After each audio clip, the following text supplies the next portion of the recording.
સતારામ સનો ભોમારામ ભીલ, જે અમદાવાદમાં આપણે સંજયનગર નિયર મંગલમૂર્તિ અપાર્ટમેન્ટ નારણપુરમાં અહીંયા કામ કરવા આવે નારણપુરામાં.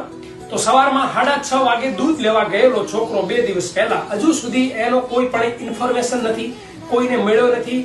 અને આપ સૌને વિનંતી કરવા માટે હું તમારી સમક્ષ આવેલ છું કે આપ સૌને આ ફોટો અને આ નંબર આપું છું કે આવી શકલનો છોકરો તમને ક્યાંય પણ જોવા મળે યા જડે તો આપ સૌ એમની નંબર જે આપેલા છે આ નંબર ઉપર કોન્ટેક્ટ કરીને હેલ્પ કરાવવા માટે આપ સૌનો સપોર્ટ આમ બધાને જોઈએ છે. એના મા બાપ અને ભાઈ બહેન બધા પરિવારને એને જોઈને રાજી થવા માટે આપ સૌનો સપોર્ટ જોઈએ છે. કારણ કે જ્યારે કોઈની છોકરો અને એનું કોઈની ઓલાદ આમ ખોવાઈ જતી હોય તો મા બાપનો શું દિલ દુખાતો હશે, શું એમની હાલત થતી હશે આપ સૌ જાણો છો. એટલે આપ સૌની સપોર્ટની જરૂર છે. આગળ સોશિયલ મીડિયાના જરીએ ઇન્સ્ટાગ્રામ, ફેસબુક, વોટ્સઅપના જરીએ આપ